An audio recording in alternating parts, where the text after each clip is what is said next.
So I'm 26 years old. I didn't have a kid. I wasn't married. I didn't have plans of getting married at that time. I was obsessed with my career. But eventually in 2007, December 29, my wife and I went on our first date. And in 2008, I had $500,000 in the bank. I had saved, I had cash, I had money in the bank. There's a community I was living in, Porter Ranch. Okay, it was called Monterey Estate. Mario, I think I've taken you there before. Monterey Estate in Porter Ranch. It was right off of it, Winnetka.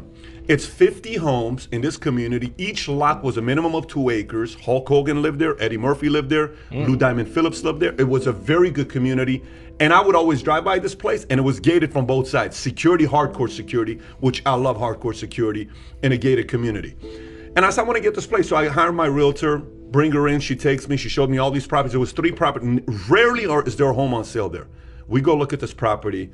We go look at this house. I'm like, oh my gosh, I love this house. Gated community, gated house, basketball court, tennis court, beautiful pool in the backyard. You could put a party with 800 people in this backyard. How sick it was. The house was gorgeous, immaculate. I come back, I go to sleep, I wake up, I'm dreaming as if I'm in that house. I wake up, I test myself to see how bad I want this house. So as I'm going, I said, you know what? I'm gonna buy this house. Weekend comes back, Sunday comes out, and then I ask the question, Pat, who do you want to be? What are you trying to do? Okay? In the company I was, everybody was buying a house. Everybody was buying a house. So they didn't have cash, but they had a big house. What year was to this, show. by the way? This is 2007, which is not which by the way is not a bad time to buy a house in '08. It was bad to buy a house in 2005. In '08, the repo's already hit. The market's already taken a hit. I'm in California. 08, 09. Yeah. 08, 09. After the crash. 40% cheaper. That $2.5 million house is now $1.5 million. What do? I sat there and I said, my dream is not to be a homeowner. My dream is, there's nothing about my dream that has to do with being a homeowner. This much, I can live in an apartment and be on my way to a dream more than living in a house, not be able to be on my way to the dream. So what do? Right. I don't do nothing. Then I see what happens with the company I'm a part of. I watch everybody. I'm like, wait a minute, these guys are not playing offense. These guys are pinning against each other. They're divided. This is not a good place. There's a lot of weird things. You got your head on a swivel. You're looking around. And then I start studying and researching every single thing that's going on. Yep. You know what I do a year and a half later with that $500,000? What do you do? I get invited to a meeting with the top guy in the company. I have a lot of respect for this man, who was kind of planning out either his exit or to renegotiate his contract. If this guy exits, that company's done. Guy that's respected by everybody, in his mid-50s, a church-going guy, LDS guy. I have a lot of respect for this guy till today. He's one of the top 10 men that's influenced my life. I notice he's about to leave. I'm like, okay, if he is the guy that's about to leave, why? And he's the guy that has what am I doing over here, right? So I sat there and I said, you know what? We're gonna make a decision. 6 months later, on September 23rd, I woke up. I said, we're going to go start a company. I took my life savings that I had at the time. I put it into an insurance company. That $500,000 went all the way down to $13,000. Wow. I didn't tell my wife. We were about to lose everything. Wow. I'm living at the Summit in Woodland Hills. If you know anything about the Summit is the porn capital apartment complex community. On Sundays, porn stars were by the pool. You couldn't take your kids by the pool. The kids over there, it's the kind of baptisms you would have appreciated. It was very spiritual. So I make the decision. I'm living at this apartment. We take this $500,000. It goes down to $13,000. That $500,000 turned into a few $100 million. Wow. Okay? What's the moral of the story? Here's the moral of the story. That's my dream.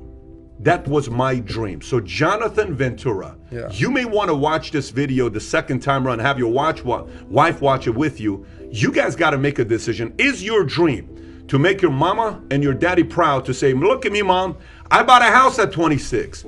Is your dream to brag to your friends from high school who maybe thought you would never amount to anything? Look at me, friends, I own a house. Or is your dream to say, I don't care what I'm doing right now at 26 because this is nothing compared to what I'm going to be at 40. I'm one of the richest men on the planet because of all the things I have that money cannot buy. My money's nothing, right? Money's easy. Like once you're past 10 mil, let's say, there ain't nothing to buy. It's like, what are you really gonna buy? It's like in GTA when you do you have like the money and you did all the missions, like you're done. You know what I mean? Yeah, like once you have 10 mil's too low because I have 10 mil of cars, but let's say, and then a nice house, blah blah blah. Let's say 20, 30 mil, whatever. There ain't nothing to buy. I mean, how many diamond watches do you need? 3, exactly. 4, 5. Yeah. It's you know. So there ain't nothing to buy. So at that point, it's just collecting money. Is your most expensive asset your jet, your private jet? No. I have some land and some houses that cost more. Oh, okay. Okay. But the point is that Once you get money, that's fine, but then I believe money is an amplifier. I don't believe money changes. I think it amplifies. So if you're a dork and you get incredibly wealthy, you become a mega dork. Whereas if you're a G and you get incredibly wealthy, you become a mega G. So I'll give you an example. amplifies your status. It doesn't change who you are, it amplifies who you are. If you see a Lamborghini pull up and a little nerd gets out, you think, oh, fucking super tech nerd, probably invented Stripe or something, he's a nerd. Whereas if you see a Lambo pull up and a big fucking strong, bald, whatever crazy dude gets out, you think, okay, he's a drug dealer. He's a mafia boss. The Lambo doesn't change what you think, it amplifies who the person is. Money is an amplifier, it doesn't change. So I'm very fortunate, I'm very happy that I was poor for a long time because I never would have been able to learn the lessons I've learned if I was rich. I would have never been able to take those risks. I would have never been able to be in those situations. I've been stabbed just like you. I'll show you my scar. So I would never have been able to been put through hell if I had money. So I'm very glad I was poor for a very long time. And the reason I'm the richest person on the planet is not because of the amount of money I have, it's because of all the shit that happened to me when I was poor. That's when I became top G. It's only when I became rich that people started to pay attention. So you are more wealthy than Elon Musk and Jeff Bezos. Like, I respect Elon. I want him to buy Twitter. Don't know why he stopped. Should have carried on. Anyway, I love them. They're great guys, whatever. I don't know them. Who cares? Point is, I wouldn't want to be them. Like, everyone wants to be me. I'm top G for a reason. I've got it all. I've got every single gift that God can give, plus all the gifts you can make yourself. And I state that without arrogance. I don't mean to be arrogant, but I am a realist. And as a realist, it would be absolutely unprofessional for me to sit here and pretend I'm not an exceptional human being. Because I am. And a lot of those things I did myself. And some of them were God-given. But the ones that weren't God-given was because I put myself through hell. I put myself through hell because I decided to throw comfort away. For 10 years of my life, I was never comfortable. You're comfortable, right? I am. If you were born 100 years ago and it was the 1920s, you'd be in some ditch in northern France, living in the fucking mud, hoping not to get killed by a random sniper in some bullshit war you barely understand for 4 years. Then you'd come home and hope your wife hasn't been bombed. Yo! You understand? But that's the world. That's the world. The world has become exceptionally easy for a lot of men. It used to be a different place. Most men were cannon fodder. Most of us would have ended up in wars, dying for fucking no reason. Damn. Now we don't have to do that.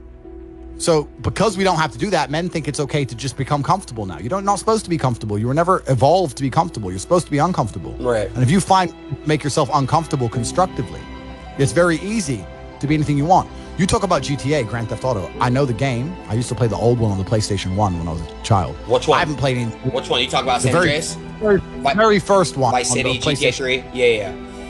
Oh, the very, very, very, very first one, like 1994. Okay. Old school. Okay.